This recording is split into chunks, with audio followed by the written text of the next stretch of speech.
20 જૂનના રોજ અંકલેશ્વરના ડઢાલ સાગબારા બ્રિજ નીચે નદીમાંથી એક અજાણ્યા પુરુષનો વિકૃત હાલતમાં મૃતદેહ મળી આવ્યો હતો.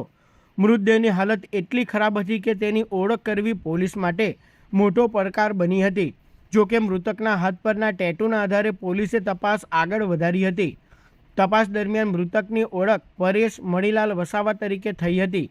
પોલીસને જાણવા મળ્યું હતું કે પરેશ 17 જૂનના રોજ પોતાની મોટરસાઇકલ લઈને ઘરેથી નીકળ્યો હતો, પરંતુ ત્યારબાદ પરત ફર્યો ન હતો.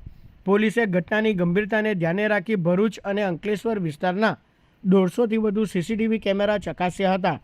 ફૂટેજમાં ચોંકાવનારી હકીકત સામે આવી હતી. પરેશ વસાવાની મોટરસાઇકલ કોઈ અજાણ્યો વ્યક્તિ ચલાવી રહ્યો હતો, જ્યારે પરેશ વસાવા પાછળ બેઠેલા જોવા મળ્યા હતા. ફોરેન્સિક પોસ્ટમોર્ટમ રિપોર્ટમાં મૃતકને ગંભીર ઇજાઓ પહોંચાડવામાં આવી હોવાનું બહાર આવતા હત્યાનો ગુનો નોંધાયો હતો. ત્યારબાદ પોલીસની અલગ અલગ ટીમોએ ટેકનિકલ સર્વેલન્સ, હ્યુમન ઇન્ટેલિજન્સ અને ગ્રાઉન્ડ લેવલની તપાસનો સહારો લીધો હતો. સતત વોચ અને ગુપ્ત માહિતીના આધારે પોલીસે આખરે 20 વર્ષીય નિર્મલ નિષાદને ઝડપી પાડ્યો હતો. પૂછપરછ દરમિયાન આરોપીએ મોટરસાઇકલ પડાવી લેવા માટે પરેશ વસાવાની હત્યા કરી હોવાનું કબૂલ્યું હતું.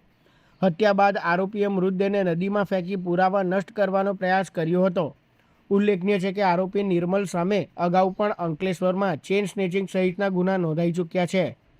અલગ અલગ અનેક સીસીટીવીઓ, ત્યારબાદ અલગ અલગ જગ્યાએ તેના હાથ પરના છંદડા, એના કપડાનું વરણ, આ બધું કરીને અઢળક જગ્યાએ તેના ફોટોગ્રાફર દેખાડવામાં આવે છે.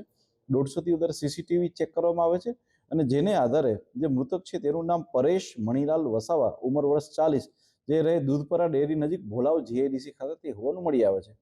મીનવાઇલ સુરત ફોરેન્સિક ખાતેથી ખ્યાલ પડે છે કે જે વ્યક્તિની ડેડ બોડી છે તેનું મૃત્યુ કોઈ તીક્ષ્ણ વસ્તુઓ દ્વારા તેના માથામાં મારવાથી થયું હોવાનું સામે આવતા પોલીસ દ્વારા 27/6ના રોજ તત્કાલ ધોરણે 103(1) BNS પ્રમાણે મર્ડરનો ગુનો દાખલ કરવામાં આવે છે અને આગળની તજવીજ ખૂબ આગળ વધારવામાં આવે છે.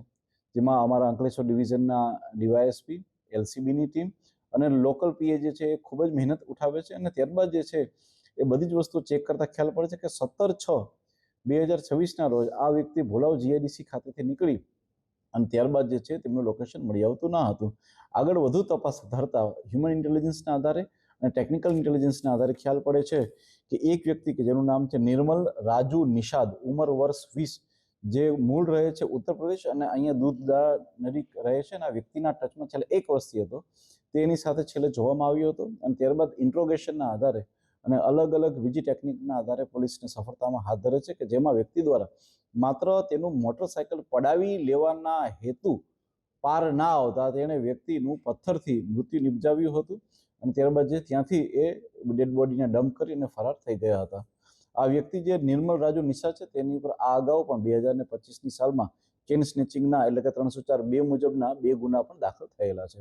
હાલમાં પોલીસ દ્વારા આરોપીને અટક કરી અને આગળની મજબૂત કાર્યવાહી માટે